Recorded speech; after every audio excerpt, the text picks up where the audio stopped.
तीसरे प्रकार का जो प्रश्न आता है अपना, उसमें लिखा रहता है ऊपर कि कल्पित माध्य की सहायता से निम्न वर्गीकृत बारंबारता बंटन का माध्य ज्ञात कीजिए।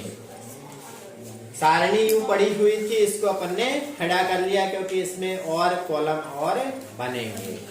क्या निकालना है? समांतर माध्य। विधि कोई सी भी हो, जो पहली विधि थी उसका नाम क्या था अपना? पहली विधि से जो पढ़ा वो था प्रत्यक्ष विधि। जो पहली विधि है उसको लिख लेना, वो कौन सी है? प्रत्यक्ष विधि। दूसरी विधि कौन सी है? कल्पित माध्य की सहायता से समांतर माध्य। और तीसरी विधि कौन सी है? पग विचलन विधि। तो अब हमें सवाल में लिख दिया कि कल्पित माध्य की सहायता से समांतर माध्य ज्ञात करना है। ठीक है, ये सारणी यहाँ तक सवाल से उतारी है अपन ने। इसके बाद में जब भी कोई सी भी विधि से हमें समांतर माध्य निकालना है तो फिक्स रहेगा तीसरा कॉलम हमेशा किसका बनेगा? मध्यमान का। समांतर माध्य जब भी हम निकालते हैं तो तीसरा कॉलम फिक्स रहता है, वो किसका बनता है? मध्यमान का। और जिसको किससे लिखते हैं? एक्स आई से। और दूसरा कॉलम है वो, उसको किससे लिखा जाता है? एफ आई से। दूसरा वाला फिक्स है, ये क्या रहता है? एफ आई बारंबारता रहती है। यहाँ तक समझ में आया?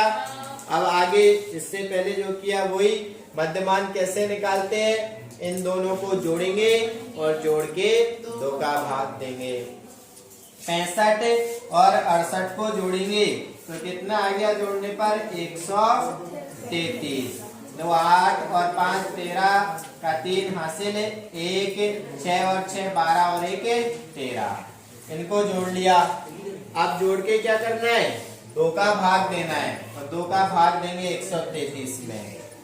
2 6 12, 1 बचे 13 हो गए, वापस 2 6 12, कितने बचे? फिर से पॉइंट लगा लिया, कितने हो गए?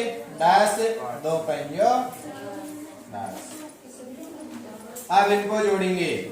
68 और 71, 8 और 1 9, 6 और 7 13, 139 में 2 का भाग देंगे। 2 का भाग दे रहे, 2 6 12, कितने बचे? 1 19 हो गए, 2 नाम 18, कितने बचे? 1 पॉइंट लगा के 10 हो गया, 2 पंजो 10। प्रक्रिया यही रहेगी, जोड़ जोड़ के 2 का भाग देना है। अब बार बार जोड़ेंगे नहीं, अंतर देखेंगे। 66 में क्या जोड़ा कि ये 69 हो गया, 3.5 चलता रहेगा सबके साथ। 69 में 3 और जोड़ेंगे, 72.5, फिर 3 और जोड़ेंगे, 75.5, 78.5, 81.5, 84.5। यहाँ तक समझ में आ गया? अब विधि कौन सी है हमारी? कल्पित माध्य वाली। कोई सी भी विधि से आए यहाँ तक तो समान ही रहता है। अब आगे बदलेगा। इसमें क्या है? कल्पित माध्य। तो कल्पित माध्य को हमें क्या करना पड़ेगा? मानना पड़ेगा। कल्पित माध्य ए बराबर, इसको मानेंगे हम। कल्पित का मतलब कल्पना कर लेंगे कि ये हमारा माध्य है। वो कहां से मानेंगे? इसमें से कोई सा भी मान सकते हैं। मध्यमान में से कोई सा भी कल्पित माध्य मान सकते हैं, पर ज्यादातर हम कौन सा मानते हैं? बीच वाला। देखो टोटल कितने ये? 7। 3 इधर से हटा दिए, 3 इधर से हटा दिए, बीच में कौन बच गया? 75.5। यदि बीच में 2 बचते, जैसे इधर भी 3 होते, 2 बच रहे बीच में, है ना? कभी कभी ऐसे भी हो सकता है कि यहाँ पे हो जाता 87.5 हो जाता, तो इधर से 3 हटा दिए, उधर से 3 हटा दिए, तो अब बीच में 2 बच रहे हैं, तो दोनों में से कोई सा भी ले सकते हैं। आंसर दोनों में से कोई सा भी लेंगे, सेम ही आएगा और सही आएगा। ठीक है, यदि 1 बचता है तो वही लेना है, और 2 बचते हैं तो दोनों में से कोई सा भी ले सकते हैं, और नहीं समझ में आता है तो इनमें से कोई सा भी ले सकते हैं।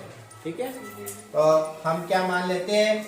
कल्पित माध्य क्या है 75.5। अब इसका सूत्र क्या होता है, कल्पित माध्य की सहायता से समांतर माध्य का x बार बराबर a plus sigma F I D I बटे सिग्मा एफ आई, ये इसका सूत्र होता है। अब सूत्र के हिसाब से चलेंगे। ए हमें मिल गया, एफ हमारे पास है, कौन सी है अब डी आई बराबर मैंने लिखवाया था कि डी आई बराबर क्या होता है एक्स आई माइनस ए। अब ये डी आई निकालना है तो इस सारणी में निकालेंगे, यहाँ पे डी आई बराबर एक्स आई माइनस ए। ये क्या था 75.5। ये जो एक्स आई है सब में से वो घटाना है 75.5। 66.5 में से क्या घटाएंगे 75.5। 0.5 में से 5 घट जाएगा 0 हो गया।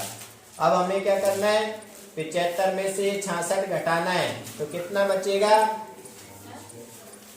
75 में से 66 घटाएंगे कितना बचा 9, और जो किसके माइनस के। देखो ये घटा रहे अपन और 75 बड़ा है, इसके आगे माइनस है तो घटाने पर तो 9 बचेगा, लेकिन वो किसका बचेगा माइनस का। ऐसे ही सब में से 75 घटा घटा के लिखना है। अब 69 में से 75 घटाएंगे तो कितना बचेगा 6, वो भी किसका माइनस का। 72 में से 75 घटाएंगे तो कितना बचेगा 3, वो भी माइनस का। 75 में से 75 घटाएंगे 0, ये 0.5 तो सब में ही है इसलिए कट जाएगा।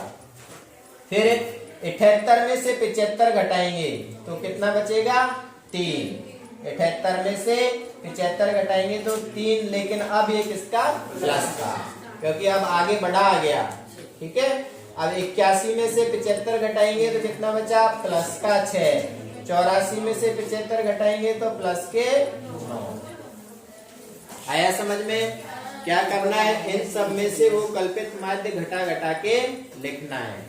जब तक वो बड़ा रहेगा तब तक माइनस आएगा, और जब वो छोटा हो जाएगा इधर वाली संख्या बड़ी हो जाएगी तो ये प्लस में आना शुरू कर देंगे। अब सूत्र में क्या आता है एफ आई और डी आई दोनों गुणा में आते हैं, तो अगला कॉलम क्या होगा एफ आई गुणा डी आई, गुणा करके लिखना है इनको। एफ आई ये वाली लाइन और डी आई ये वाली लाइन, दोनों को गुणा कर करके आगे लिखेंगे। 2 नाम 18 माइनस के, 4 छंग 24 माइनस के, 3 तिया 9 माइनस के, 8 को 0 से 0, 7 तिया 21 प्लस के, 4 छंग 24 प्लस के, 2 नाम 18 प्लस के। देखो सूत्र के हिसाब से एफ आई और डी आई आ रहा है, यानी कि अब ये दोनों गुणा होंगे। अब इनको ढूंढेंगे कहाँ है, एफ आई कहाँ है और डी आई कहाँ है। तो एफ आई वाली लाइन ये है और डी आई वाली ये है, इसको उससे गुणा करके आगे लिखना है। ठीक है, इसको गुणा किया आगे लिखा, गुणा किया आगे लिखा, यहाँ तक समझ में आ गया। अब सूत्र में क्या लग रहा है सिग्मा, क्या करना है इनको जोड़ना है, और किसको जोड़ना है एफ आई को। तो इसको जोड़ेंगे sigma F I D I, जो आएगा यहाँ लिखेंगे। इनको जोड़ेंगे सिग्मा एफ आई, जोड़ते हैं देखो 2 और 4 6 और 7 13 और 8 21 और 3 24, 4 28 और 2 30। तो जोड़ने पर कितना आ गया 30 आ गया। उनको जोड़ेंगे, माइनस वाले अलग जोड़ेंगे, प्लस वाले अलग जोड़ेंगे, या फिर जो माइनस प्लस के उनको काट सकते हैं डायरेक्ट। देखो ये माइनस का 18 प्लस के 18 कट गए, माइनस के 24 प्लस के 24 से कट गए, क्या बच रहा है 21 और माइनस 9। 21 में से 9 घटा देंगे, 21 में से 9 घटाएंगे तो कितना बचेगा,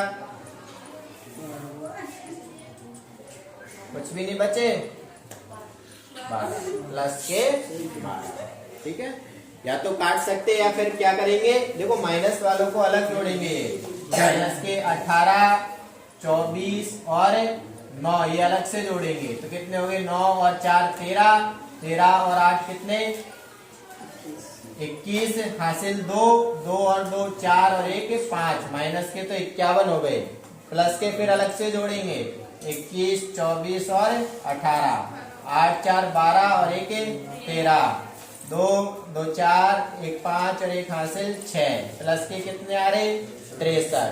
अब 63 में से ये 51 घटाने हैं तो कितना बचा 3 में से 1 गया 2, 6 में से 5 गया 1, कितना बचा 12। अब हमारे पास सारे मान आ गए, सूत्र में मान लिखेंगे यहाँ से x बार बराबर a की जगह पे a का मान कितना है 75.5 प्लस सिग्मा FI/DI का मान भी निकाल लिया, वो कितना है 12 बटे में सिग्मा FI का मान कितना है 30, काट देंगे 3 ढाई 30 और 3 चौके 12, 75.5 प्लस 10 का 4 में जाता नहीं है भाग, पॉइंट लगा देंगे 40 हो गया, 10 चौके 40.4। अब इनको जोड़ेंगे 75.5 में 0.4 जोड़ेंगे तो कितना आ जाएगा 75.9।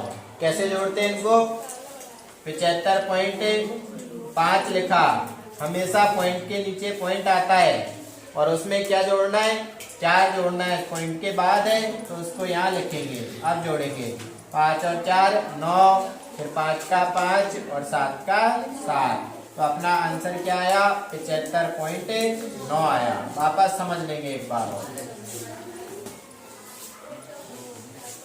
कौन सी विधि से कर रहे अपन कल्पित माध्य की सहायता से समांतर माध्य निकाल रहे हैं। सबसे पहले सारणी खड़ी की, दोनों मान ये सारणी के सवाल में से अपन लेते हैं। सवाल जो है उनको इस प्रकार लिखा।